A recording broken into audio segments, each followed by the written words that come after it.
Parte 13. Cuando ingresé a la Facultad de Derecho en febrero de 1947, mi identificación permanecía incolume con el grupo Piedra y Cielo.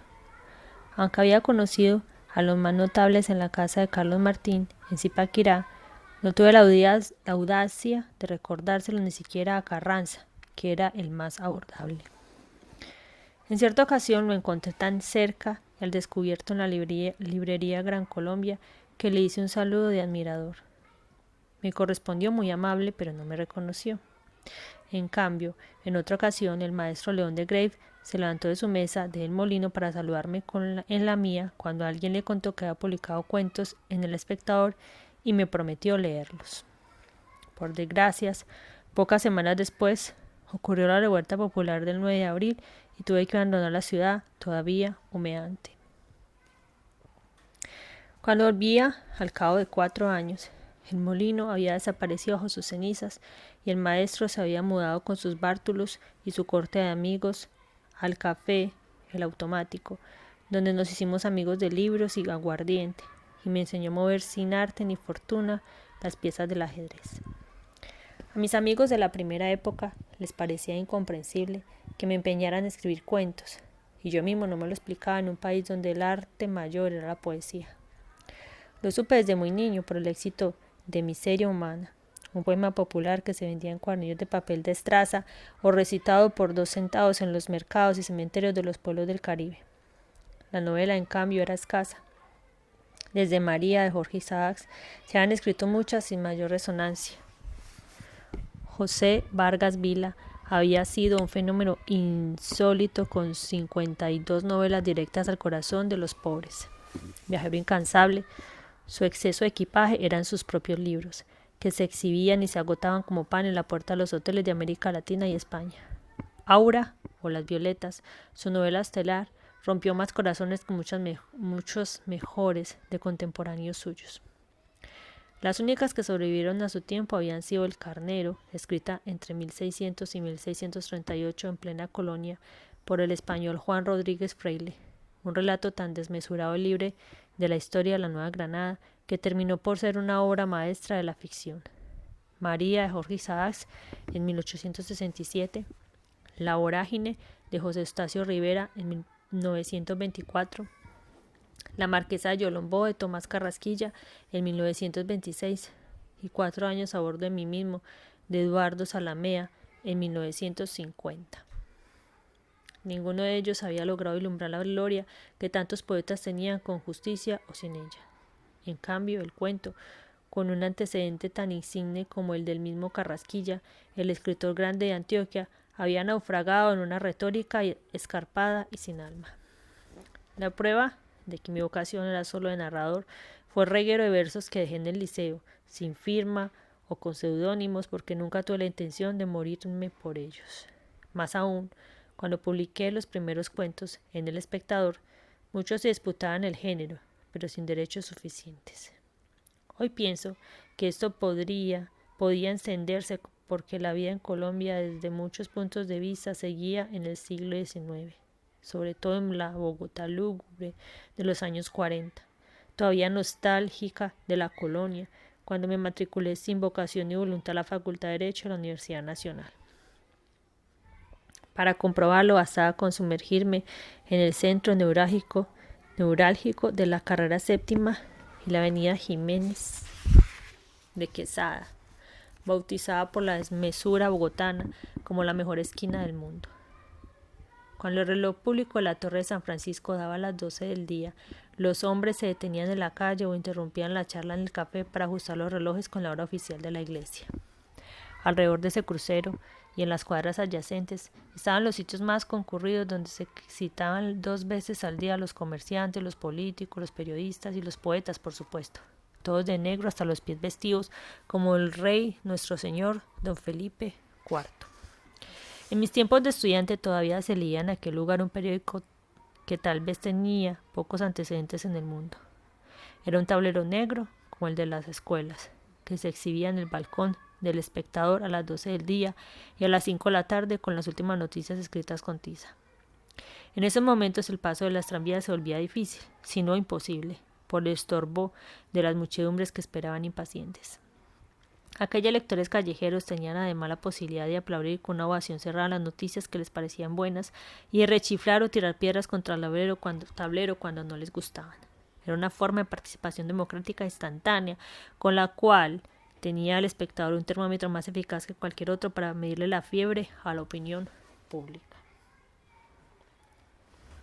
Aún no existía la televisión y había noticieros de radio muy completos, pero a horas fijas, de modo que antes de ir a almorzar o cenar, uno se quedaba esperando la aparición del tablero para llegar a casa con una versión más completa del mundo. Allí se supo y se siguió, con un rigor ejemplar e inolvidable, el vuelo solitario del capitán Concha Venegas entre Lima y Bogotá. Cuando eran noticias como esas, el tablero se cambiaba varias veces fuera de sus horas previstas para alimentar la voracidad del público con boletines extraordinarios. Ninguno de los lectores callejeros de aquel periódico único sabía que el inventor y esclavo de la idea se llamaba José Salgar, un redactor primíparo del Espectador a los 20 años, que llegó a ser un periodista a los grandes sin haber ido más allá de la escuela primaria. La institución distintiva de Bogotá eran los cafés del centro, en los que tarde o temprano confluían la vida de todo el país. Cada uno disfrutó en su momento de una especialidad política, literaria, financiera. De modo que gran parte de la historia de Colombia en aquellos años tuvo alguna relación con ellos. Cada quien tenía su favorito como una señal infalible de su identidad. Escritores y políticos de la primera mitad del siglo, incluido algún presidente de la República, habían estudiado en los cafés de las calles 14, frente al Colegio del Rosario. El Windsor, que hizo su época de políticos famosos, era uno de los más perdurables y fue refugio del gran caricaturista Ricardo Rendón, que hizo allí su obra grande, y años después se perforó el cráneo genial con un plomo de revólver en la trastienda de la Gran Vía. El revés de mis tantas tardes de tedio fue el descubrimiento casual de una sala de música abierta al público en la Biblioteca Nacional. La convertí en mi refugio preferido para leer al amparo de los grandes compositores, cuyas obras solicitábamos por escrito a una empleada encantadora. Entre los visitantes habituales descubríamos afinidades de toda índole por la clase de música que preferíamos. Así conocí a la mayoría de mis autores preferidos a través de los gustos ajenos, por los abundantes y variados, y aborrecí a Chopin durante muchos años por culpa de un melómano implacable que lo solicitaba casi diario y sin misericordia. Una tarde encontré la sala desierta, porque el sistema estaba descompuesto, pero la directora me permitió sentarme a leer en el silencio. Al principio me sentí en un remanso de paz, pero antes de 2 horas no había logrado concentrarme por una ráfaga de ansiedad que me estorbaban la lectura y me hacían sentir ajeno a mi propio pellejo. Tardé varios días en darme cuenta de que el remedio de mi ansiedad no era el silencio de la sala, sino el ámbito de la música, que desde entonces me convirtió en una pasión casi secreta y para siempre. Las tardes de los domingos, cuando cerraba la sala de música, mi diversión más fructífera era viajar en los tranvías de vidrios azules que por 5 centavos giraban sin cesar desde la Plaza de Bolívar hasta la Avenida Chile, y pasar en ellos aquellas tardes de adolescencia que parecían arrastrar una cola interminable de otros muchos domingos perdidos. Lo único que hacía durante aquel viaje de círculos viciosos era leer libros de versos, quizás una cuadra de la ciudad por cada cuadra de versos, hasta que se encendían las primeras luces en la llovizna perpetua. Entonces recorría los cafés taciturnos de los barrios viejos en busca de alguien que me hiciera la caridad de conversar conmigo sobre los poemas que acababa de leer. A veces lo encontraba, siempre un hombre, y nos quedábamos hasta pasada la medianoche en algún cuchitril de mala muerte, rematando las colillas de los cigarrillos que nosotros mismos nos habíamos fumado y hablando de poesía, mientras en el resto del mundo la humanidad entera hacía el amor. En aquel tiempo todo el mundo era joven, pero siempre encontramos a otros que eran más jóvenes que nosotros. Las generaciones se empujaban unas a otras, sobre todo entre los poetas y los criminales, y apenas si uno había acabado de hacer algo cuando ya se perfilaba alguien que amenazaba con hacerlo mejor. A veces encuentro entre papeles viejos algunas de las fotos que nos tomaban los fotógrafos callejeros en el atrio de la iglesia de San Francisco y no puedo reprimir un frémito de compasión porque no parecen fotos nuestras, sino de los hijos de nosotros mismos. En una ciudad de puertas cerradas donde nada era fácil y mucho menos sobrevivir sin amor en las tardes de los domingos. Allí conocí por casualidad a mi tío José María Valdeblanques, cuando creí ver a mi abuelo abriéndose paso con el paraguas entre la muchedumbre dominical que salía de misa. Su atuendo no enmascaraba un ápice de su identidad. Vestido entero de paño negro, camisa blanca con cuello de celuloide y corbata de rayas diagonales, chaleco con leontina, sombrero duro y espejuelos dorados. Fue tal mi impresión que le cerré el paso sin darme cuenta. Él levantó el paraguas amenazante y me enfrentó a una cuarta de los ojos. ¿Puedo pasar? Perdóneme, le dije avergonzado, es que lo confundí con mi abuelo. Y siguió escrutándome con su mirada de astrónomo y me preguntó con una mala ironía. ¿Y se puede saber quién es ese abuelo tan famoso? Confundido por mi propia impertinencia, le dije el nombre completo. Él bajó entonces el paraguas y sonrió de muy buen talante. Pues con razón nos parecemos, dijo. Soy su primogénito. La vida diaria era más llevadera en la Universidad Nacional. Sin embargo, no logro encontrar en la memoria la realidad de aquel tiempo, porque no creo haber sido estudiante de Derecho ni un solo día, a pesar de que mis calificaciones del primer año, el único que terminé en Bogotá, permitan creer lo contrario. Allí no había tiempo ni ocasión de establecer las relaciones personales que se lograban en el liceo, y los compañeros de curso se dispersaban en la ciudad al terminar las clases. Mi sorpresa más grata fue encontrar, como secretario general de la Facultad de Derecho, al escritor Pedro Gómez Valderrama, del cual tenía noticias por sus colaboraciones tempranas en las páginas literarias y que fue uno de mis amigos grandes hasta su muerte prematura. Mi condiscípulo más asiduo desde el primer año fue Gonzalo Mayarino Botero, el único acostumbrado a creer en algunos prodigios de la vida que eran verdad, aunque no fueran ciertos. Él fue quien me enseñó que la Facultad de Derecho no era tan estéril como yo pensaba, pues desde el primer día me sacó de la clase de Estadística y Demografía a las 7 de la madrugada y me desafió a un duelo personal de poesía en el café de la ciudad universitaria. En las horas muertas de la mañana recitaba de memoria los poemas de los clásicos españoles y yo le correspondía con poemas de los jóvenes colombianos que había abierto fuego contra los coletazos retóricos del siglo anterior. Un domingo me invitó a su casa, donde vivía con su madre y sus hermanas y hermanos en un ambiente de tensiones fraternales como la de mi casa paterna. Víctor, el mayor, era ya un hombre de teatro de tiempo completo y un declamador reconocido en el ámbito de la lengua española.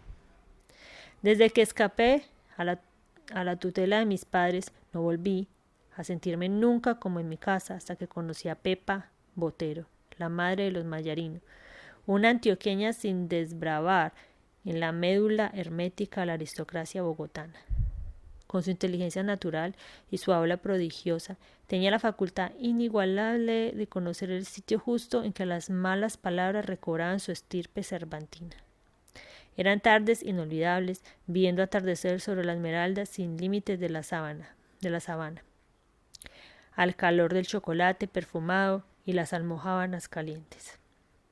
Lo que aprendí de Pepa Botero, con su jerga destapada, con su modo de decir las cosas de la vida común, me fue invaluable para una nueva retórica de la vida real. Otros condiscípulos afines eran Guillermo López Guerra y Álvaro Vidal Barón, que ya habían sido mis cómplices en el liceo de Zipaquirá. Sin embargo, en la universidad estuve más cerca de Luis Villar Borda y Camilo Torres Restrepo, que hacían con las uñas y por amor al arte el suplemento literario de La Razón, un diario casi secreto que dirigía el poeta y periodista Juan Lozano y Lozano. Los días de cierre me iba con ellos a la redacción y les daba una mano en las emergencias de última hora. Algunas veces coincidí con el director, cuyos sonetos admiraba, y más aún las semblanzas de personajes nacionales que publicaba en la revista Sábado. Él recordaba con cierta vaguedad la nota de Ulises sobre mí, pero no había leído ningún cuento, y me escabullí del tema porque estaba seguro de que no les gustaría. Desde el primer día, me dijo al despedirse, que las páginas de su periódico están abiertas para mí, pero lo tomé solo como un cumplido bogotano. En el Café Asturias, Camilo Torres Restrepo y Luis Villar Borda, con discípulos míos en la Facultad de Derecho, me presentaron a Plinio Apuleyo Mendoza, que a sus 16 años había publicado una serie de prosas líricas, el género de moda impuesto en el país por Eduardo Carranza desde las páginas literarias del Tiempo. Era de piel curtida, con un cabello retinto y liso que acentuaba su buena apariencia de indio. A pesar de su edad, había logrado acreditar sus notas en el semanario Sábado, fundado por su padre, Plinio Mendoza Neira, antiguo ministro de la guerra y un gran periodista nato que tal vez no escribió una línea completa en toda su vida. Sin embargo, enseñó a muchos a escribir las suyas en periódicos que fundaba a todo bombo y abandonaba por altos cargos políticos para fundar otras empresas enormes y catastróficas. Al hijo no le vi más de 2 o 3 veces por aquella época, siempre con discípulos míos. Me impresionó que su edad resonaba como un anciano, pero nunca se me hubiera ocurrido pensar que años después íbamos a compartir tantas jornadas de periodismo temerario, pues todavía no se me había ocurrido el embeleco del periodismo como oficio, y como ciencia me interesaba menos que la del derecho. Nunca había pensado en realidad que llegara a interesarme hasta uno de aquellos días cuando Elvira Mendoza, hermana de Plinio, le hizo a la declamadora argentina Berta Singerman una entrevista de emergencia que me cambió por completo los prejuicios contra el oficio y me descubrió una vocación ignorada. Más que una entrevista clásica de preguntas y respuestas que tantas dudas me dejaban y siguen dejándome, fue una de las más originales que se publicaron en Colombia años después, cuando Elvira Mendoza era ya una periodista internacional consagrada y una de mis buenas amigas me contó que había sido un recurso desesperado para salvar un fracaso. La llegada de Berta Singerman había sido el acontecimiento del día.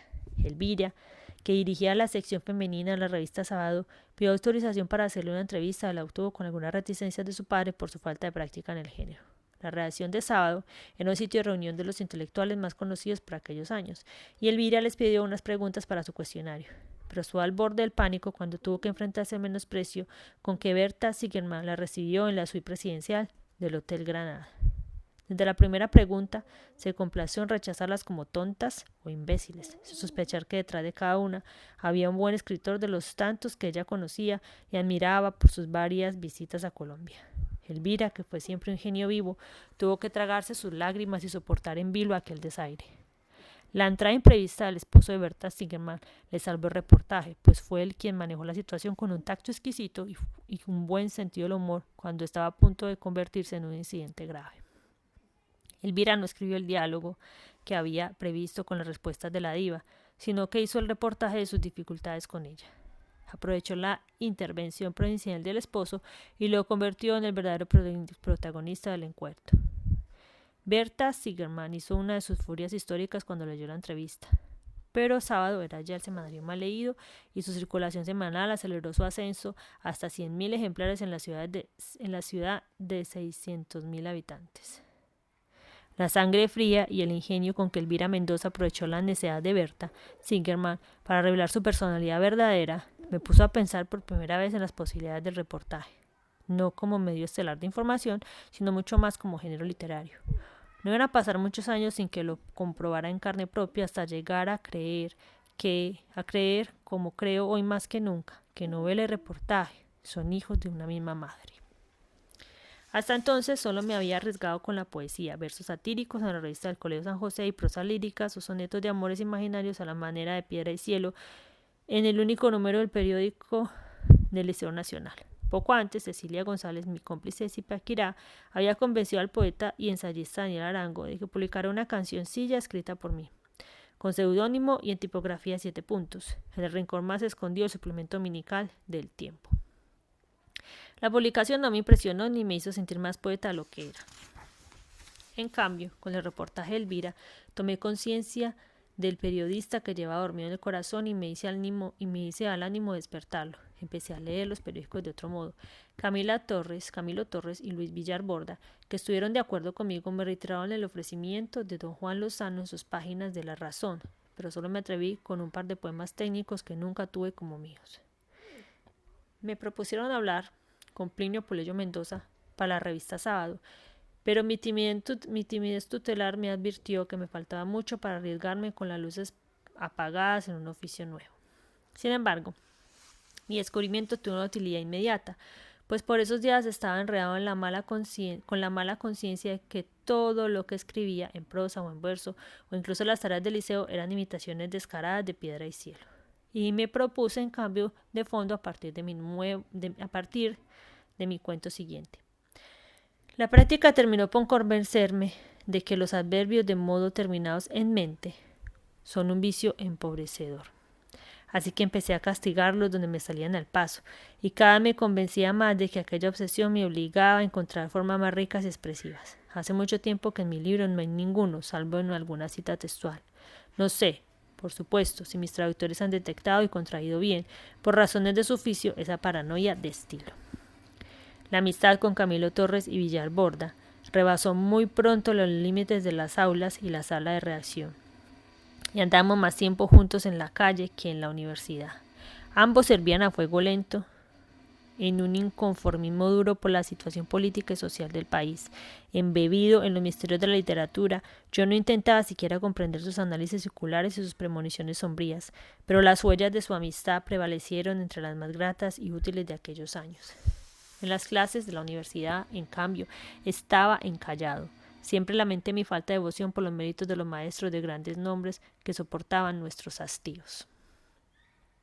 Entre ellos Alfonso López Michelsen, hijo del único presidente colombiano reelegido en el siglo XX, y creo que de allí venía la impresión generalizada de que también él estaba predestinado a ser presidente por nacimiento, como en efecto lo fue.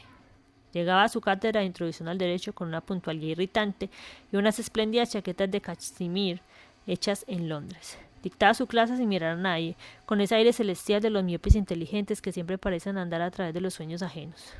Sus clases me parecían monólogos de una sola cuerda, como lo era para mí cualquier clase que no fuera de poesía. Pero el tedio de su voz tenía la virtud hipnótica de un encantador de serpientes.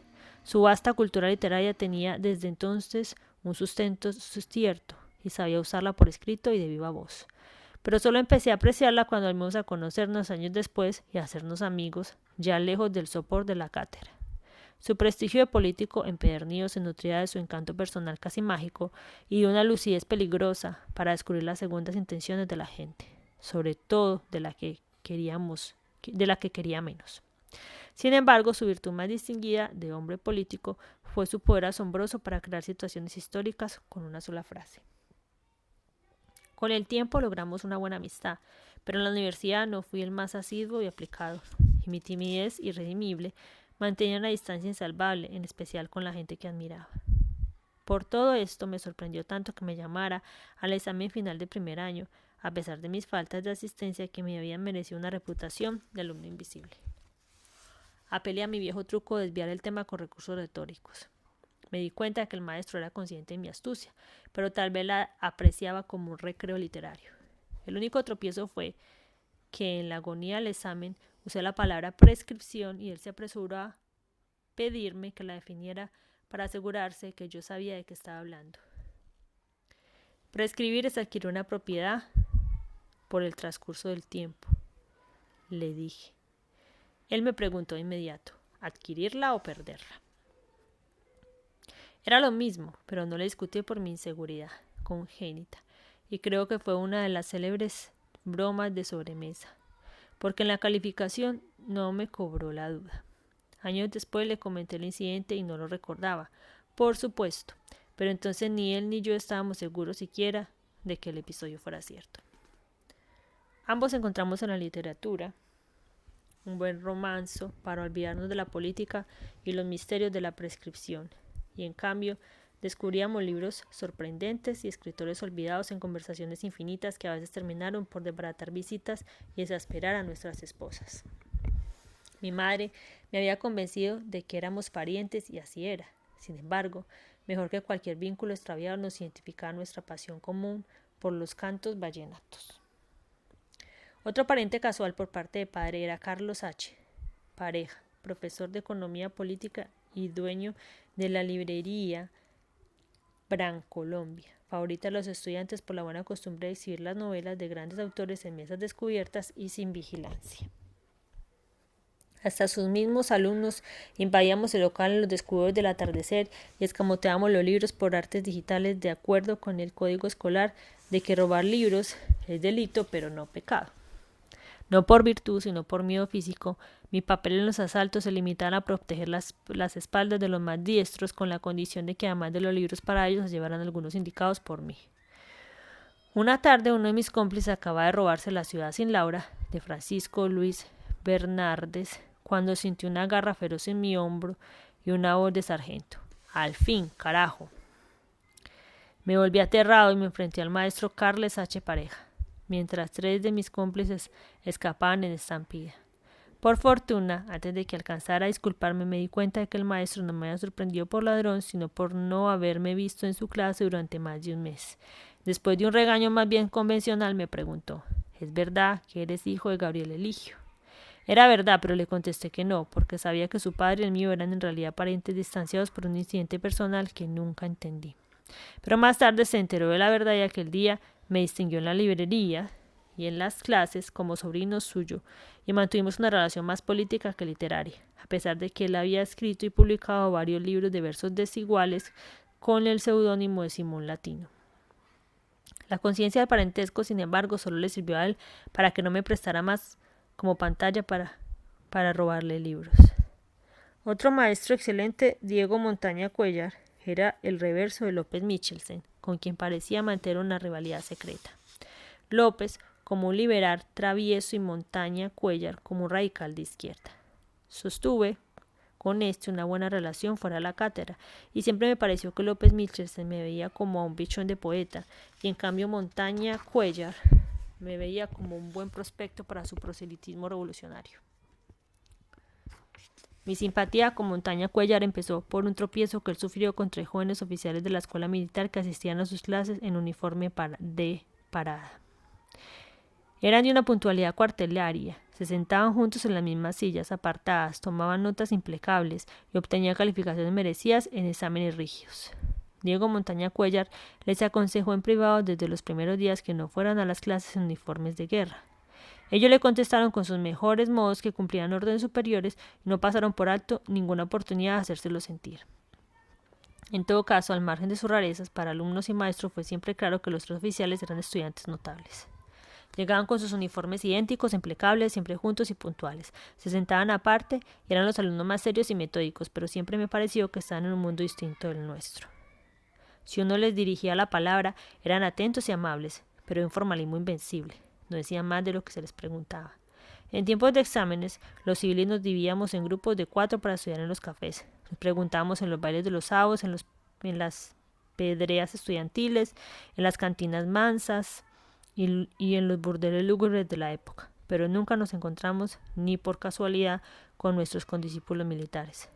Apenas me crucé con ellos algún saludo durante el año largo en el que coincidimos en la universidad. No había tiempo. Además, porque ellos llegaban en punto a las clases y se iban en la última palabra del maestro, sin alternar con nadie, salvo con otros militares jóvenes del 2º año, con los que se juntaban en los descansos. Nunca supe sus nombres, ni volví a tener noticias de ellos. Hoy me doy cuenta de que las mayores reticencias no eran tan suyas como mías, que nunca pude superar la amargura con que mis abuelos evocaban sus guerras frustradas y las matanzas atroces de las bananeras. Jorge Soto del Corral, el maestro de Derecho Constitucional, tenía fama de saber de memoria todas las constituciones del mundo, y en las clases nos mantenía deslumbrados con el resplandor de su inteligencia y su erudición jurídica, solo entorpecida por su escaso sentido del humor. Creo que era uno de los maestros que hacían lo posible para que no afloraran en la cátedra sus diferencias políticas, pero se les notaba más de lo que ellos mismos creían, hasta por los gestos de las manos y el énfasis en sus ideas, pues eran las universidades donde más se sentía el pulso profundo de un país que estaba al borde de una nueva guerra civil, al cabo de 40 y tantos años de paz armada. A pesar de mi ausentismo crónico y mi negligencia jurídica, aprobé las materias fáciles del primer año de Derecho con recalentamiento última hora, y las más difíciles con mi viejo truco de escamotear el tema con recursos de ingenio. La verdad es que no estaba a gusto dentro de mi pellejo y no sabía cómo seguir caminando a tientas en aquel callejón sin salida. El derecho lo entendía menos y me interesaba mucho menos que cualquiera de las materias del liceo, y ya me sentía bastante adulto como para tomar mis propias decisiones. Al final, después de 16 meses de supervivencia milagrosa, solo me quedó un buen grupo de amigos para el resto de la vida. Mi escaso interés en los estudios fue más escaso aún después de la nota de Ulises, sobre todo en la universidad, donde algunos de mis condiscípulos empezaron a darme el título de maestro y me presentaban como escritor. Esto coincidía con mi determinación de aprender a construir una estructura al mismo tiempo verosímil y fantástica, pero sin resquicios. Con modelos perfectos y esquivos como Edipo Rey de Sófocles, cuyo protagonista investiga el asesinato de su padre y termina por descubrir que él mismo es el asesino, como La pata de mono de W. W. Jacob, que es el cuento perfecto donde todo cuanto sucede es casual, como Bola de Cebo en Maupassant y tantos otros pecadores grandes, a quienes Dios tenga su santo reino. En esas andadas, una noche de domingo, en que por fin me sucedió algo que merecía contarse, había pasado casi todo el día ventilando mis frustraciones de escritor con Gonzalo Mayarino en su casa de la avenida Chile. Cuando regresaba a la pensión del último tranvía, subió un fauno de carne y hueso en la estación de Chapinero. He dicho bien, un fauno. Noté que ninguno de los escasos pasajeros de medianoche se sorprendió de verlo, y eso me hizo pensar que era una más de los disfrazados que los domingos vendían de todo en los parques de niños. Pero la realidad me convenció de que no podía dudar, porque su cornamenta y sus barbas eran tan montaraces como las de un chivo, hasta el punto que percibí al pasar el tufo de su pelambre. Antes de la calle 26, que era la del cementerio, descendió con unos modos de buen padre de familia y desapareció entre las arboledas del parque. Después de la medianoche, despertado por mis tumbos de la cama, Domingo Manuel Vega me preguntó qué pasaba. Es que un fauno se subió en el tranvía, le dije entre sueños. Él me replicó bien despierto que si era una pesadilla debía ser por la mala digestión del domingo, pero si era el tema para mi próximo cuento le parecía fantástico. La mañana siguiente ya no supe si en realidad había visto un fauno en el tranvía o si había sido una alucinación dominical. Empecé por admitir que me había dormido por el cansancio del día y tuve un sueño tan nítido que no podía separarlo de la realidad. Pero lo esencial para mí no terminó por ser si el fauno era real, sino que lo había vivido como si lo fuera. Y por lo mismo, real o soñado, no era legítimo considerarlo como un embrujo de la imaginación, sino como una experiencia maravillosa de la vida. Así que lo escribí al día siguiente de un tirón. Lo puse bajo la almohada y lo leí y releí varias noches antes de dormir y en las mañanas al despertar. Era una transcripción descarnada y literal del episodio del tranvía tal como ocurrió y en un estilo tan inocente con la noticia de un bautismo en una página social. Por fin, reclamado por nuevas dudas, decidí someterlo a la prueba infalible de la letra impresa, pero no en El Espectador, sino en el suplemento literario del Tiempo. Quizás fuera el modo de conocer un criterio distinto al de Eduardo Zalamea, sin comprometerlo a él en una aventura que no tenía por qué compartir. Lo mandé con un compañero de pensión junto con una carta para don Jaime Posada, el nuevo y muy joven director del suplemento literario del Tiempo. Sin embargo, el cuento no fue publicado ni la carta contestada. Los cuentos de esa época, en el orden en que fueron escritos y publicados en fin de semana, desaparecieron de los archivos del Espectador en el asalto e incendio de ese periódico por las turbas oficiales el 6 de septiembre de 1952. Yo mismo no tenía copia, ni las tenían mis amigos más acuciosos, de modo que pensé, con un cierto alivio, que habían sido incinerados por el olvido. Sin embargo, algunos suplementos literarios de provincia los habían reproducido en su momento sin autorización y otros se publicaron en distintas revistas, hasta que fueron recogidos en un volumen por Ediciones Alfil de Montevideo en 1972 con el título de uno de ellos, Nabo, el negro que hizo esperar a los ángeles. Faltaba uno que nunca ha sido incluido en libro, tal vez por falta de una versión confiable. Tubal Caín forja una estrella, publicado por El Espectador el 17 de enero de 1948. El nombre del protagonista, como no todo el mundo sabe, es el de un herrero bíblico que inventó la música. Fueron 3 cuentos. Leídos en el orden en que fueron escritos y publicados me parecieron inconsecuentes y abstractos, y algunos disparatados, y ninguno se sustentaba en sentimientos reales. Nunca logré establecer el criterio con que lo leyó un crítico tan severo como Eduardo Zalamea.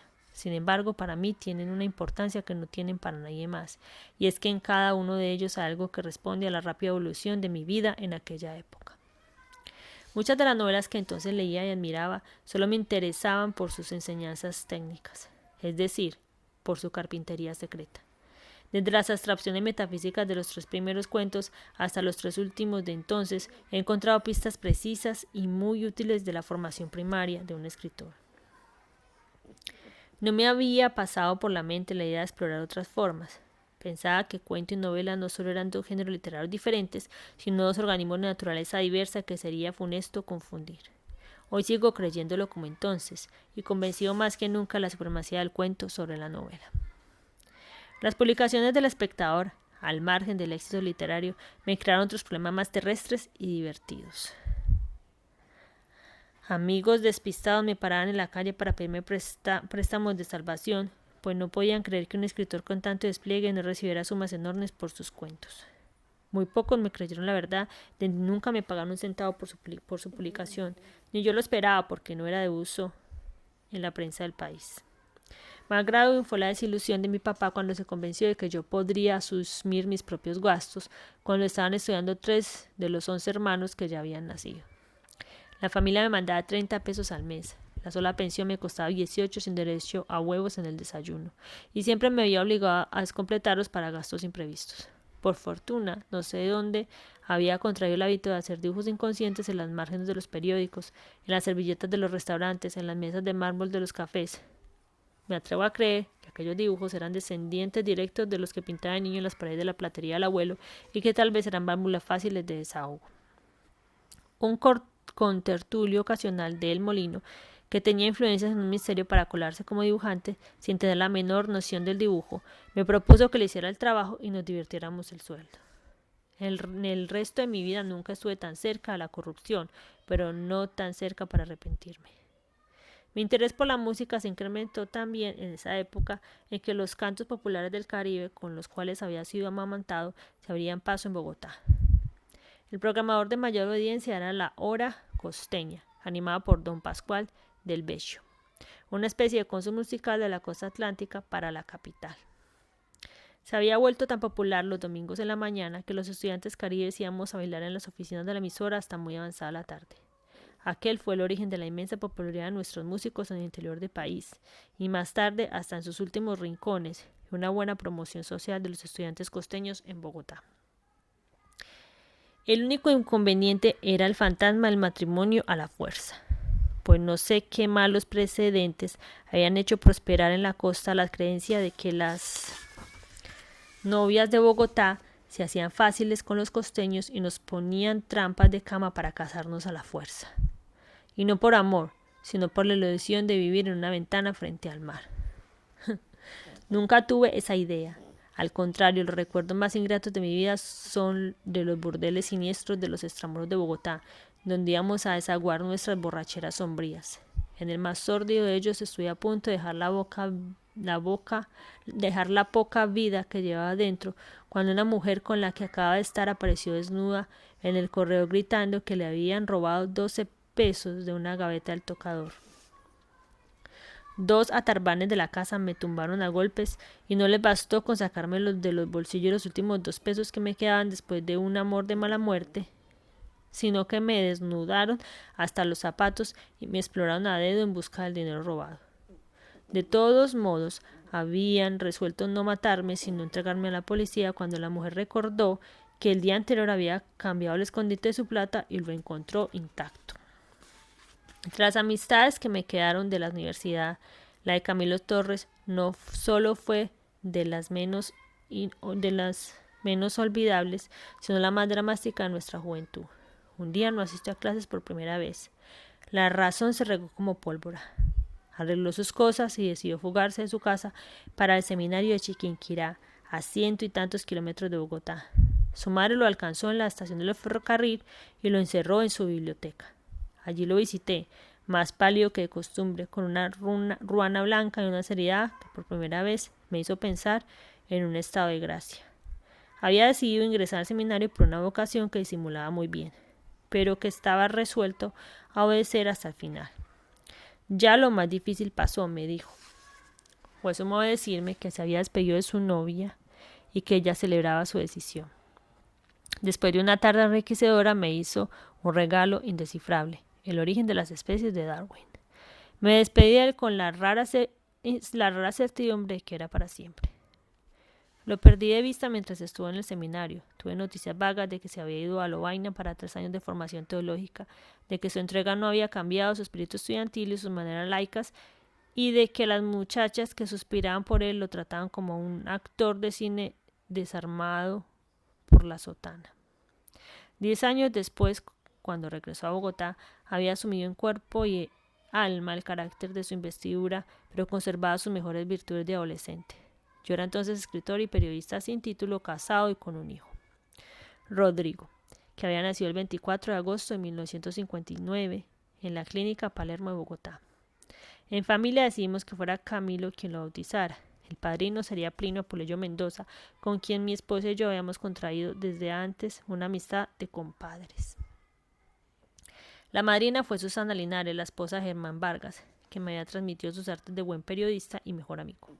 Camilo era más cercano de Plinio que de nosotros, y desde mucho antes, pero no quería aceptarlo como padrino por sus afinidades de entonces con los comunistas, y quizá también por su espíritu burlón, que bien podía estropear la solemnidad del sacramento. Susana se comprometió a hacer cargo de la formación espiritual del niño, y Camilo no encontró o no quiso encontrar otros argumentos para cerrarle el paso al padrino.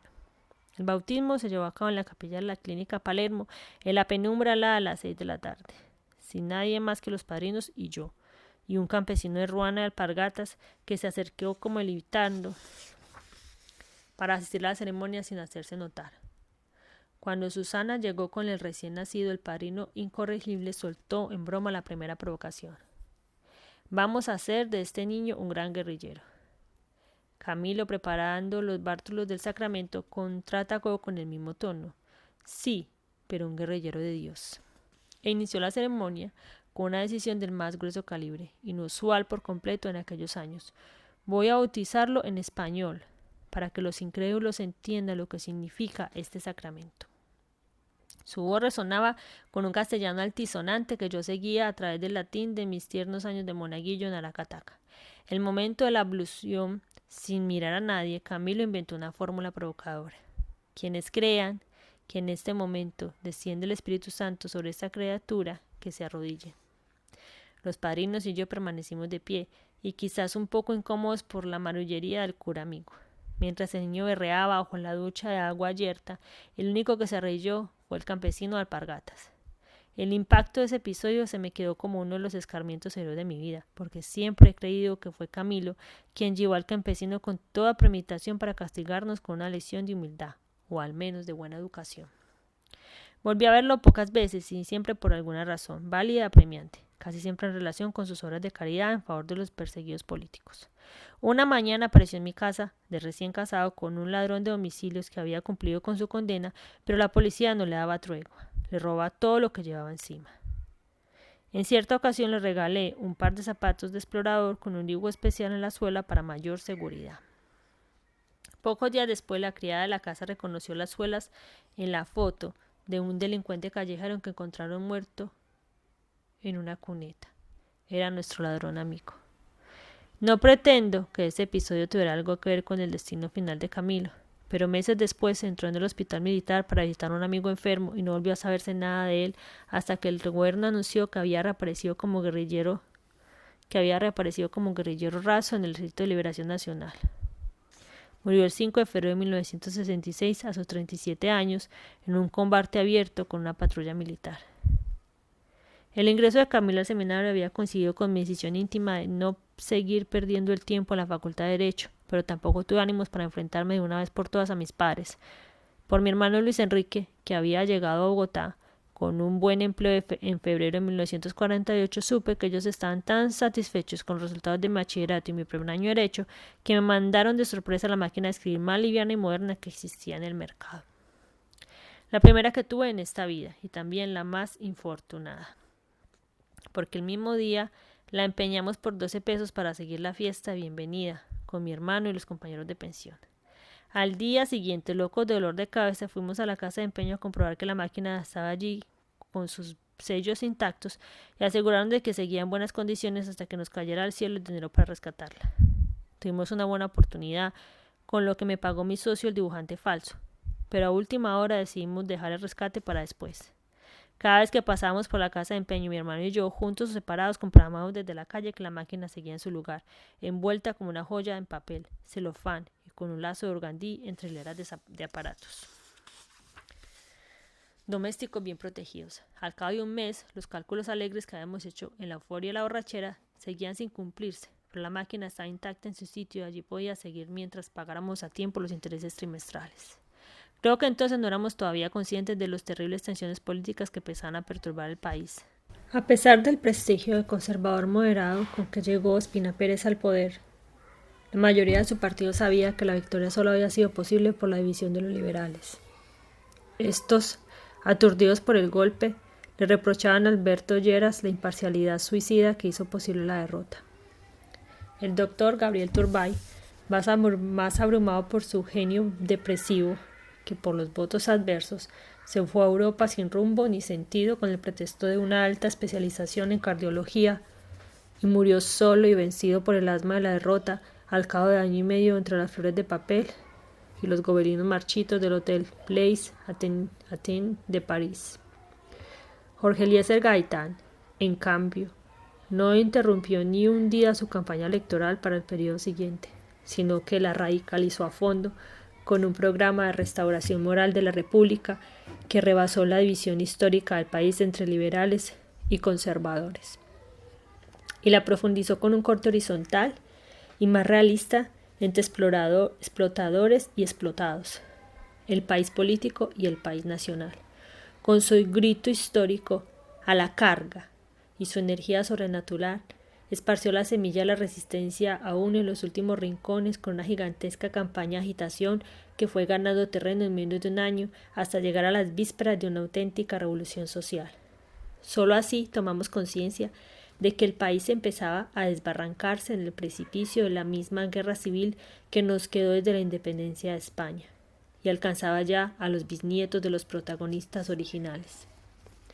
El Partido Conservador, que había recuperado la presidencia por la división liberal después de 4 periodos consecutivos, estaba decidido por cualquier medio a no perderla de nuevo. Para lograrlo, el gobierno de Ospina Pérez adelantaba una política de tierra arrasada que ensangrentó el país hasta la vida cotidiana dentro de los hogares. Con mi inconsistencia política y desde mis nubes literarias no había vislumbrado siquiera aquella realidad evidente hasta una noche en que regresaba a la pensión y me encontré con el fantasma de mi conciencia.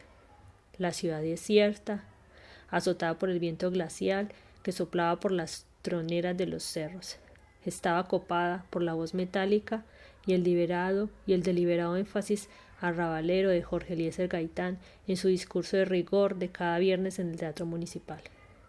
La capacidad del recinto no era para más de 1000 personas enlatadas, pero el discurso se propagaba en ondas concéntricas, primero por los altavoces en las calles adyacentes y después por las radios a todo volumen que resonaban como latigazos en el ámbito de la ciudad atónita y desbordaban por 3 y hasta por 4 horas la audiencia nacional.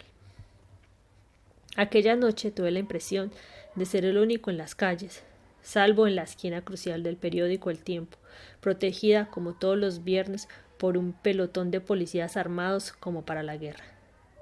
Fue una revelación para mí, que me había permitido la arrogancia de no creer en Gaitán, y aquella noche comprendí de golpe que había rebasado el país español y estaba inventando una lengua franca para todos, no tanto por lo que decían las palabras como por la conmoción y la astucia de la voz, y las astucias de la voz.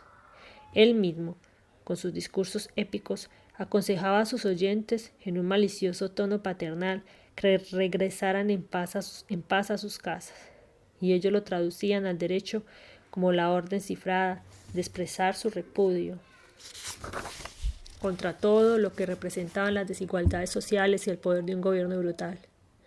Hasta los mismos policías que debían guardar el orden quedaban motivados por una advertencia que interpretaban al revés. El tema del discurso de aquella noche era un reencuentro descarnado de los estragos por la violencia oficial en su política de tierra arrasada para destruir la oposición liberal, con un número todavía incalculable de muertos por la fuerza pública en las áreas rurales y poblaciones enteras de refugiados sin techo ni pan en las ciudades. Al cabo de una enumeración pavorosa de asesinatos y atropellos, Gaitán empezó a subir la voz, a regodarse palabra por palabra, frase por frase, en un prodigio de retórica efectista y certera. La atención del público aumentaba al compás de su voz, hasta que una explosión final, que estalló en el ámbito de la ciudad y retumbó por la radio en los rincones más remotos del país, La muchedumbre enardecida se echó a la calle en una batalla campal incruenta ante la tolerancia secreta de la policía. Creo que fue aquella noche cuando entendí por fin las frustraciones del abuelo y los lúcidos análisis de Camilo Torres Restrepo. Me sorprendía que la Universidad Nacional, los estudiantes siguieran siendo liberales y godos, con no de comunistas, pero la brecha que Gaitán estaba excavando en el país no se sentía pasar por allí. Llegué a la pensión aturdido por la conmoción de la noche y encontré a mi compañero de cuarto leyendo a Ortega y Gasset en la paz de su cama. Vengo nuevo, doctor Vega, le dije.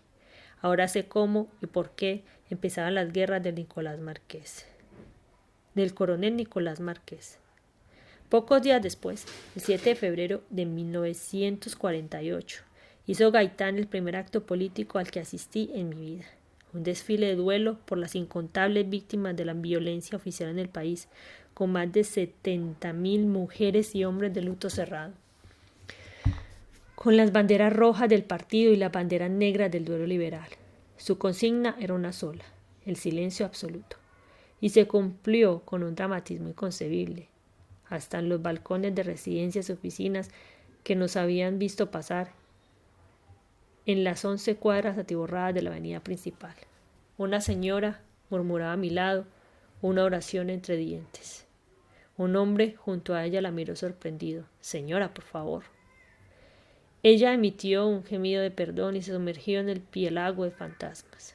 Sin embargo, lo que me arrastró al borde de las lágrimas fue la cautela de los pasos y la respiración de la muchedumbre en el silencio sobrenatural. Yo había acudido sin ninguna convicción política, atraído por la curiosidad del silencio, y de pronto me sorprendió el nudo de llanto en la garganta. El discurso de Gaitán en la plaza de Bolívar, desde el balcón de la Contraloría Municipal, fue una oración fúnebre y una carga emocional sobrecogedora. Contra los pronósticos siniestros de su propio partido, culminó con la condición más azorosa de la consigna. No hubo un solo aplauso. Así fue la marcha del silencio, la más emocionante de cuantas se han hecho en Colombia. La impresión que quedó de aquella tarde histórica entre partidarios y enemigos fue que la elección de Gaitán era imparable. También los conservadores lo sabían, por el grado de contaminación que había logrado la violencia en todo el país, por la ferocidad de la política del régimen contra el liberalismo desarmado y por la política de tierra arrasada. La expresión más tenebrosa del estado de ánimo del país la vieron aquel fin de semana los asistentes a la corrida de toros en la plaza de Bogotá, donde las graderías se lanzaron a ruedo indignadas por la mansedumbre del toro y la impotencia del torero para acabar de matarlo. La muchedumbre enardecida descuartizó vivo al toro. Numerosos periodistas y escritores que vinieron en aquel horror o lo conocieron de oídas lo interpretaron como el síntoma más aterrador de la rabia brutal que estaba padeciendo el país. En aquel clima de alta tensión se inauguró en Bogotá la 9ª Conferencia Panamericana, el 30 de marzo a las 4:30 de la tarde. La ciudad había sido remozada a un costo descomunal, con la estética pomposa del canciller Laureano Gómez, que en virtud de su cargo era el presidente de la conferencia. Asistían los cancilleres de todos los países de América Latina y personalidades del momento. Los políticos colombianos más eminentes fueron invitados de honor, con la única y significativa excepción de Jorge Eliezer Gaitán, eliminado sin duda por el veto muy significativo de Laureano Gómez, y tal vez por el de algunos dirigentes liberales que lo detestaban por sus ataques a la oligarquía común de ambos partidos. La estrella polar de la conferencia era el general George Marshall, delegado a los Estados Unidos y héroe mayor de la reciente guerra mundial, y con el resplandor deslumbrante de un artista de cine por dirigir la reconstrucción de una Europa aniquilada por la contienda. Sin embargo, el viernes 9 de abril, Jorge Eliezer Gaitán era el hombre del día en las noticias por lograr la absolución del teniente Jesús María Cortés Poveda, acusado de dar muerte al periodista Eudoro Galarza Osa. Había llegado muy eufórico a su oficina de abogado en el cruce populoso de la carrera séptima con la avenida Jiménez de Quesada, poco antes de las 8 de la mañana, a pesar de que había estado en el juicio hasta la madrugada. Tenía varias citas para las horas siguientes, pero aceptó de inmediato cuando Plinio Mendoza Neira los invitó a almorzar, poco antes de la 1, con 6 amigos personales y políticos que habían ido a su oficina para felicitarlo por la victoria judicial en que los periódicos no habían alcanzado a publicar. Entre ellos, su médico personal, Pedro Eliseo Cruz, que además era miembro de su corte política. En ese ámbito intenso, me senté a almorzar en el comedor de la pensión donde vivía, a menos de 3 cuadras. No me había servido la sopa cuando Wilfrido Mathieu se me plantó espantado frente a la mesa. Se jodió este país, me dijo. Acaban de matar a Gaitán frente al gato negro. Mathieu era un estudiante ejemplar de medicina y cirugía, nativo de Sucre, como otros inquilinos de la pensión, que padecía de presagios siniestros. Apenas una semana antes nos había anunciado que el más inminente y terrible, por sus consecuencias arrasadoras, podría ser el asesinato de Jorge Eliezer Gaitán. Sin embargo, esto ya no impresionaba a nadie, porque no hacía falta presagios para suponerlo. Apenas si tuve alientos para atravesar volando la avenida Jiménez de Quesada y llegar sin aire frente al café del Gato Negro. Casi en la esquina con la carrera séptima, acaban de llevarse al herido a la clínica central, a unas 4 cuadras de allí, todavía con vida pero sin esperanzas. Un grupo de hombres empapaban sus pañuelos en el charco de sangre caliente para guardarlos como reliquias históricas. Una mujer de pañuelo negro y alpargatas, de las muchas que vendían baratijas en aquel lugar, gruñó con el pañuelo ensangrentado. Hijos de puta, me lo mataron. La escuadrilla de limpiabotas armados con sus cajas de madera trataban de derribar a golpe las cortinas metálicas de la farmacia Nueva Granada, donde los escasos policías de guardia habían encerrado al agresor para protegerlo de las turbas enardecidas. Un hombre alto y muy dueño de sí, con un traje gris impecable, como para una boda, las incitaba con gritos bien calculados, y tan efectivos además que el propietario de la farmacia subiera las cortinas de acero por el temor de que la incendiara. El agresor, aferrado a un agente de la policía, sucumbió al pánico ante los grupos enardecidos que se precipitaron contra él. Agente, suplicó casi sin voz, no deje que me maten. Nunca podré olvidarlo. Tenía el cabello revuelto con una barba de 2 días y una lividez de muerto con los ojos sobresaltados por el terror. Llevaba un vestido de paño marrón muy usado con rayas verticales y las solapas rotas por los primeros tirones de la turba. Fue una aparición instantánea y eterna, porque los limpiabotas se lo arrebataron a las guardias a golpes de cajón y lo remataron a patadas. En el primer revolcón había perdido un zapato. A Palacio, ordenó a gritos el hombre de gris que nunca fue identificado. A Palacio. Los más exaltados obedecieron. Agarraron por los tobillos el cuerpo ensangrentado y lo arrastraron por la carrera séptima hacia la plaza de Bolívar. Entre los últimos tranvías eléctricos atascados por la noticia, vociferando denuedos de guerra contra el gobierno. Desde las aceras y los balcones los atizaban con gritos y aplausos, y el cadáver desfiguraba a golpes iba dejando jirones de ropa y de cuerpo en el empedrado de la calle. Muchos se incorporaban a la marcha, pero en menos de 6 cuadras había alcanzado el tamaño y la fuerza expansiva de un estallido de guerra. Al cuerpo macerado solo le quedaba el calzoncillo y un zapato. La plaza de Bolívar acababa de remodelar, no tenía la majestad de otros bienes históricos, en los árboles desangelados y las estatuas rudimentarias de la nueva estética oficial. En el Capitolio Nacional, donde se había instalado 10 días antes la conferencia panamericana, los delegados se habían ido a almorzar, así que la turba siguió de largo hasta el Palacio Presidencial. También desguarnecido. Allí dejaron lo que quedaba del cadáver, sin más ropas que las piltrafas del calzoncillo y el zapato izquierdo y 2 corbatas inexplicables anudadas en la garganta. Minutos más tarde llegaron a almorzar el presidente de la República, Mariano Ospina Pérez, y su esposa, después de inaugurar una exposición pecuaria en la población de Engativá. Hasta ese momento ignoraban la noticia del asesinato porque llevaban apagado el radio del automóvil presidencial. Permanecí en el lugar del crimen unos 10 minutos más, sorprendido por la rapidez con que las versiones de los testigos iban cambiando de forma y de fondo hasta perder cualquier parecido con la realidad. Estábamos en la cruz de la avenida Jiménez y Carrera Séptima a la hora de mayor concurrencia, a 50 pasos del tiempo. Sabíamos entonces que quienes acompañaban a Gaitán cuando salió de su oficina era Pedro Eliseo Cruz, Alejandro Vallejo, Jorge Padilla y Plinio Mendoza Neira, ministro de Guerra en el primer gobierno de Alfonso López Pumarejo. Este los había invitado a almorzar, Gaitán había salido del edificio, donde tenía su oficina sin escoltas de ninguna clase y en medio de un grupo compacto de amigos. Tan pronto como llegaron al andén, Mendoza lo tomó del brazo, lo llevó un paso delante de los otros y lo dijo. Lo que quería decirte es una pendejada. No puedo decir más. Gaitán se cubrió la cara con el brazo y Mendoza oyó el primer disparo antes de ver frente a ellos el hombre que apuntó con el revólver y disparó 3 veces a la cabeza del líder con la frialdad de un profesional. Un instante después se hablaba ya de un cuarto disparo sin dirección y tal vez de un quinto. Plinio Apuleyo Mendoza, que había llegado con su papá y sus hermanas, Elvira y Rosa Inés, alcanzó a ver a Gaitán tirado boca arriba en el andén un minuto antes de que se lo llevaran a la clínica. No parecía muerto, me contó años después. Era como una estatua imponente, tendía boca arriba en el andén, junto a una mancha de sangre escasa y con una gran tristeza en los ojos abiertos y fijos.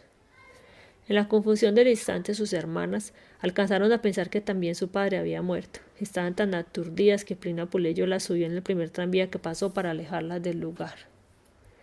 Pero el conductor se dio cuenta, cabal, de lo que había pasado y tiró la gorra en el piso y abandonó el tranvía en plena calle para sumarse a los primeros gritos de la rebelión.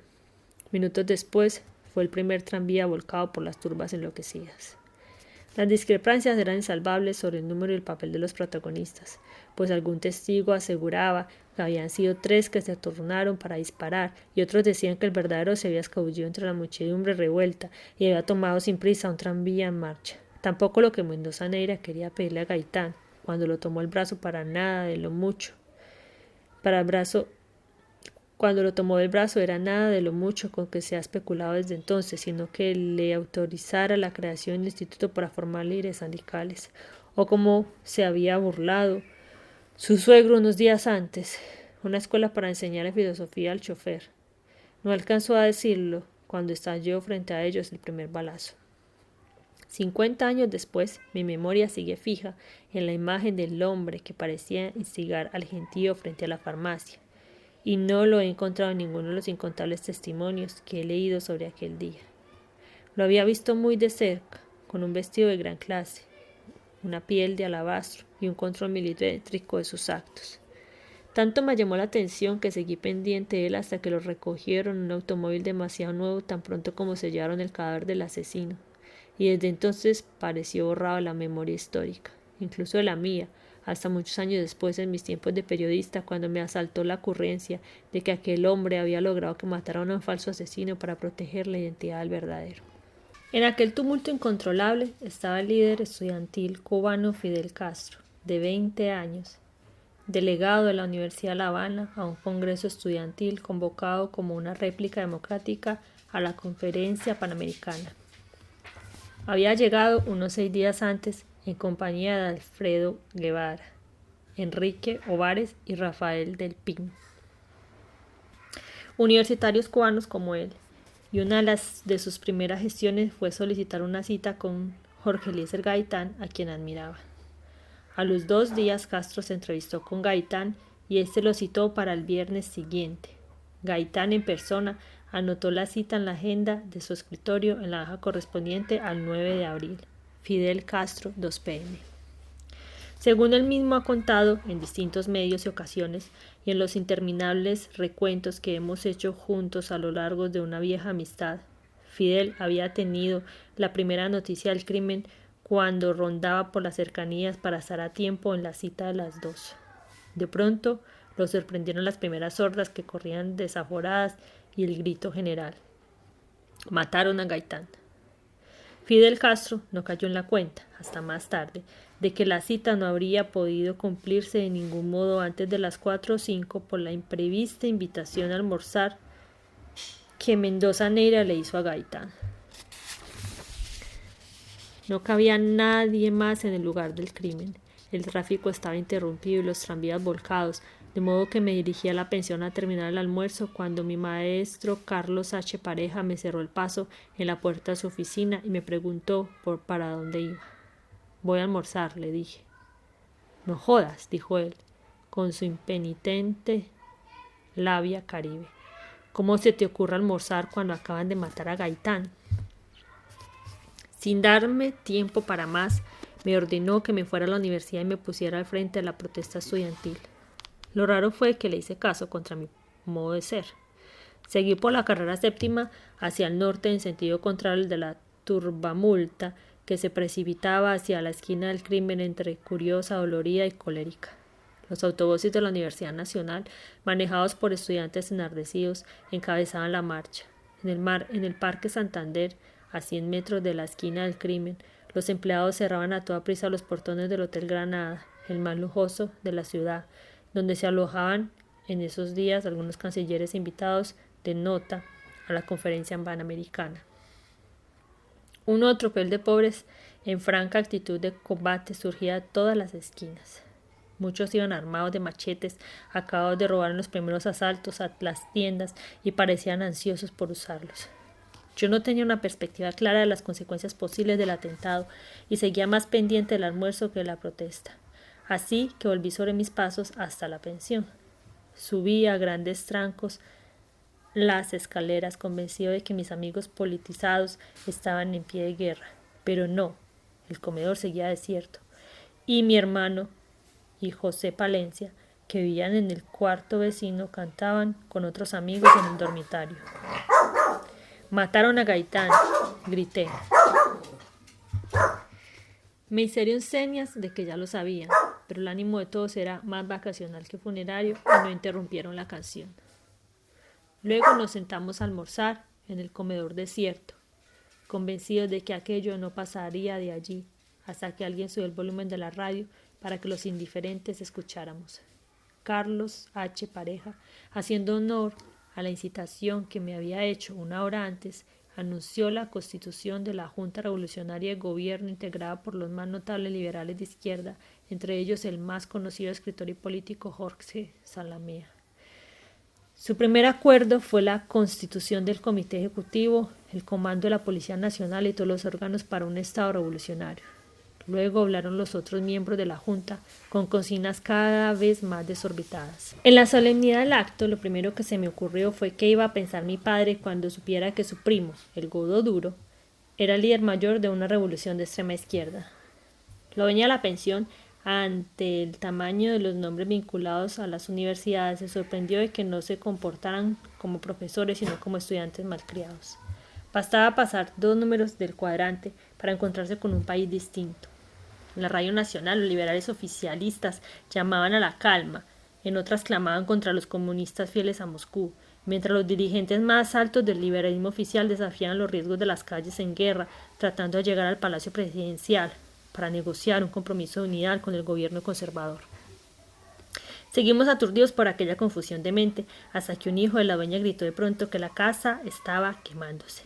En efecto, se había abierto una grieta en el muro de calicanto del fondo y un humo negro y espeso empezaba a enrarecer el aire de los dormitorios. Provenía sin duda de la gobernación departamental contigua a la pensión, que había sido incendiada por los manifestantes, pero el muro parecía bastante fuerte para resistir, así que bajamos las escaleras zancadas y nos encontramos en una ciudad en guerra. Los asaltantes aforados tiraban por las ventanas de la gobernación cuanto encontraban en la oficina. El humo de los incendios había nublado el aire y el cielo encapotado era un manto siniestro. Hordas enloquecidas, armadas de machetes y toda clase de herramientas robadas en las ferreterías, asaltaban y prendían fuego al comercio de la carrera séptima y las calles adyacentes con ayuda de policías amotinados. Una visión instantánea nos bastó para darnos cuenta de que la situación era incontrolable. Mi hermano se anticipó a mi pensamiento con un grito. ¡Mierda! La máquina de escribir. Corrimos hacia la casa de empeño que todavía estaba intacta, con las rejas de hierro bien cerradas, pero la máquina no estaba donde había estado siempre. No nos preocupamos. Pensamos que en los días siguientes podríamos recuperarla, sin darnos cuenta todavía de que aquel desastre colosal no tendría días siguientes. La guarnición militar de Bogotá se limitó a proteger los centros oficiales y los bancos, y el orden público quedó a cargo de nadie. Muchos altos mandos de la policía se atrincheraron en la 5ª división desde las primeras horas y numerosos agentes callejeros los siguieron con cargamentos de armas recogidas en las calles. Varios de ellos, con el brazal rojo de los alzados, hicieron una descarga de fusil tan cerca de nosotros que me retumbó dentro del pecho. Desde entonces tengo la convicción de que un fusil puede matar con el solo estampido. Al regreso de la casa de empeño vimos devastar en minutos el comercio de la carrera octava, que era el más rico de la ciudad. Las joyas exquisitas, los paños ingleses y los sombreros de Bond Street que los estudiantes costeños admiramos en las vitrinas inalcanzables estaban entonces a la mano de todos, ante los soldados impasibles que custodiaban los bancos extranjeros. El muy refinado café San Marino, donde nunca pudimos entrar, estaba abierto y desmantelado, por una vez sin los meseros de smoking que se anticipan a impedir la entrada de estudiantes caribes. Algunos de los que salían cargados de ropa fina y grandes rollos de paño en el hombro los dejaban tirados en medio de la calle. Recogí uno, sin pensar que pesaba tanto, y tuve que abandonarlo con el dolor de mi alma. Por todas partes tropezamos con aparatos domésticos tirados en las calles, y no era fácil caminar por entre las botellas de whisky de grandes marcas y toda clase de bebidas exóticas que las turbas degollaban a machetazos. Mi hermano Luis Enrique y José Palencia encontraron saldos del saqueo en un almacén de buena ropa, entre ellos un vestido azul celeste de muy buen paño y con la talla exacta de mi padre, que lo usó durante años en ocasiones solemnes. Mi único trofeo providencial fue la carpeta de piel de ternera del salón de té más caro de la ciudad, que me sirvió para hallar mis originales bajo el brazo en las muchas noches de los años siguientes en que no tuve dónde dormir. Iba con un grupo que abría paso por la carrera octava rumbo al Capitolio, cuando una descarga de metralla barrió a los primeros que se asomaron en la plaza de Bolívar. Los muertos y heridos instantáneos, apelotonados en mitad de la calle, nos frenaron en seco. Un moribundo bañado en sangre me salió a rastras del promontorio, me agarró por la bota del pantalón y me gritó una súplica desgarradora. Joven, por el amor de Dios, no me deje morir. Huí despavorido. Desde entonces aprendí a olvidar otros horrores, míos y ajenos, pero nunca olvidé el desamparo de aquellos ojos en el fulgor de los incendios. Sin embargo, todavía me sorprende no haber pensado ni un instante que mi hermano y yo fuéramos a morir en aquel infierno sin cuartel. Desde las 3 de la tarde había empezado a llover en ráfagas, pero después de las 5 se desgajó un diluvio bíblico que apagó muchos incendios menores y disminuyó los ímpetus de la rebelión. La escasa guarnición de Bogotá, incapaz de enfrentarla, desarticuló la furia callejera. No fue reforzada hasta después de la medianoche por las tropas de urgencia de los departamentos vecinos, sobre todo de Boyacá, que tenía el mal presagio de ser la escuela de la violencia oficial. Hasta entonces, la radio incitaba, pero no informaba, de modo que toda noticia carecía de origen y la verdad era imposible. Las tropas de refresco recuperaron en la madrugada el centro comercial devastado por las hordas y sin más luz que la de los incendios. Pero la resistencia politizada continuó todavía por varios días con francotiradores apostados en torres y azoteas. A esa hora los muertos en las calles eran ya incontables. Cuando volvimos a la pensión, la mayor parte del centro estaba en llamas, con tranvías volcados y escombros de automóviles que servían de barricadas casuales. Metimos en una maleta las pocas cosas que valía la pena y solo después me di cuenta de que se me quedaron borradores de 2 o 3 cuentos impublicables. El diccionario del abuelo que nunca recuperé y el libro de Diógenes Laercio que recibí como premio de primer bachiller. Lo único que se nos ocurrió fue pedir asilo con mi hermano en casa del tío Juanito, a solo 4 cuadras de la pensión. Era un apartamento de segundo piso con una sala comedor y 2 alcobas, donde el tío vivía con su esposa y sus hijos, Eduardo, Margarita y Nicolás, el mayor, que había estado un tiempo conmigo en la pensión. Apenas cabíamos, pero los Marqués Caballero tuvieron el buen corazón de improvisar espacios donde no los había, incluso en el comedor, y no solo para nosotros, sino para otros amigos nuestros y compañeros de pensión, José Palencia, Domingo, Manuel Vega, Carmelo Martínez, todos ellos de Sucre, y otros que apenas conocíamos. Poco antes de la medianoche, cuando dejó de llover, subimos a la azotea para ver el paisaje infernal de la ciudad iluminada por los rescoldos de los incendios. Al fondo, los cerros de Monserrate y la Guadalupe eran 2 inmensos bultos de sombra contra el cielo nublado por el humo, pero lo único que yo seguía viendo era en la bruma desolada Era la cara enorme del moribundo, que se arrastró hacia mí para suplicarme una ayuda imposible. La cacería callejera había amainado, y en el silencio tremendo solo se oían los tiros dispersos de incontables francotiradores apostados por todo el centro, y el estruendo de las tropas, que poco a poco iban exterminando todo rastro de resistencia armada o desarmada para dominar la ciudad. Impresionado por el paisaje de la muerte, el tío Juanito expresó en un solo suspiro el sentimiento de todos. Dios mío, esto parecía un sueño. De regreso a la sala en penumbra me derrumbé en el sofá. Los boletines oficiales de las emisoras ocupadas por el gobierno pintaban un panorama de tranquilidad paulatina. Yo no había discursos, pero no se podía distinguir con precisión entre las emisoras oficiales y las que seguían el poder de la rebelión.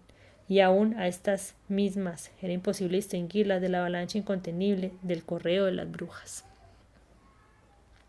Se dijo que todas las embajadas estaban desbordadas por los refugiados y que el general Marshall permanecía en la de los Estados Unidos protegido por una guardia de honor de la escuela militar. También Laureano Gómez se había refugiado allí desde las primeras horas y había sostenido conversaciones telefónicas con su presidente, tratando de impedir que éste negociara con los liberales en una situación que él consideraba manejada por los comunistas. El expresidente Alberto Lleras, entonces secretario general de la Unión Panamericana, había salvado la vida por milagro al ser reconocido en su automóvil sin blindaje cuando abandonaba el Capitolio y trataron de cobrarle la entrada legal del poder a los conservadores. La mayoría de los delegados de la Conferencia Panamericana estaba a salvo a la medianoche. Entre tantas noticias encontradas se anunció que Guillermo León Valencia, el hijo del poeta homónimo, había sido lapidado y el cadáver colgado en la Plaza de Bolívar. Pero la idea de que el gobierno controlaba la situación había empezado a perfilarse tan pronto como el ejército recuperó las emisoras de radio que estaban en poder de los rebeldes. En vez de las proclamas de guerra, las noticias pretendían entonces tranquilizar al país con el consuelo de que el gobierno era dueño de la situación, mientras la alta jerarquía liberal negociaba con el presidente de la República por la mitad del poder. En realidad, los únicos que parecían actuar con sentido político eran los comunistas minoritarios y exaltados, a quienes en medio del desorden de las calles se les veía dirigir a la muchedumbre como agentes de tránsito hacia los centros de poder. El liberalismo, en cambio, demostró estar dividido en las dos mitades denunciadas por Gaitán en su campaña: los dirigentes, que trataban de negociar una cuota de poder en el Palacio Presidencial, y sus electores, que resistieron como podían y hasta donde pudieron en torres y azoteas. La primera duda que surgió en la relación con la muerte de Gaitán fue sobre la identidad de su asesino. Todavía no existe una convicción unánime de que fuera Juan Roa Sierra, el pistolero solitario que disparó contra él entre las muchedumbres de la carrera séptima. Lo que no es fácil entender es que hubiera actuado por sí solo, si no parecía tener una cultura autónoma para decidir por su cuenta aquella muerte devastadora, en aquel día, en aquella hora, en aquel lugar y de la misma manera. Encarnación Sierra, viuda de Roa, su madre, de 52 años, se había enterado por radio del asesinato de Gaitán. Su héroe político estaba tiñendo de negro su traje mejor para guardarle luto. No había terminado cuando oyó que el asesino era Juan Roa Sierra, el número 13 de sus 14 hijos. Ninguno había pasado la escuela primaria, y 4 de ellos, 2 niños y 2 niñas, habían muerto.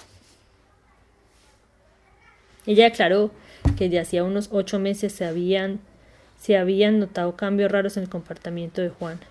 Hablaba solo y reía sin causas, y en algún momento confesó a la familia que creía ser la encarnación del general Francisco de Paula Santander, héroe de nuestra independencia, pero pensaron que sería un mal chiste de borracho. Nunca se supo que su hijo le hiciera mal a nadie y había logrado que gente de cierto peso le diera cartas de recomendación para conseguir empleos. Una de ellas la llevaba en la cartera cuando mató a Gaitán. 6 meses antes le había escrito una de su puño y letra al presidente Ospina Pérez, en la cual le solicitaba una entrevista para pedirle un empleo. La madre declaró a los investigadores que el hijo le había planteado su problema también a Gaitán en persona, pero que éste no le había dado ninguna esperanza. No se sabía que hubiera disparado un arma en su vida, pero la manera en que manejó la del crimen estaba muy lejos de ser la de un novato. El revólver era un 38, largo, tan maltratado que fue admirable que no le fallara un tiro. Algunos empleados del edificio creían haberlo visto en el piso de las oficinas de Gaitán en vísperas del asesinato. El portero afirmó sin duda alguna que en la mañana del 9 de abril lo habían visto subir las escaleras y bajar después por el ascensor con un desconocido.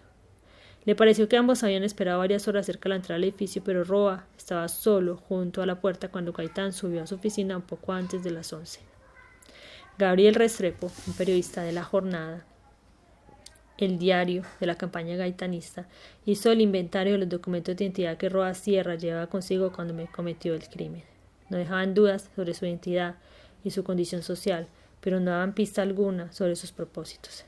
Tenía en los bolsillos del pantalón 82 centavos en monedas revueltas, cuando varias cosas importantes de la vida diaria solo costaban 5.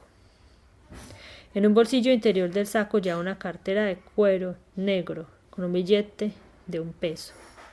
Llevaba también certificado que garantizaba su honestidad, otro de la policía según el cual no tenía antecedentes penales y un tercero con su dirección en un barrio de pobres, calle Octava, número 3073. De acuerdo con la libreta militar de reservista de segunda clase que llevaba en el mismo bolsillo, era hijo de Rafael Roa y Encarnación Sierra y había nacido 21 años antes del 4 de noviembre de 1921.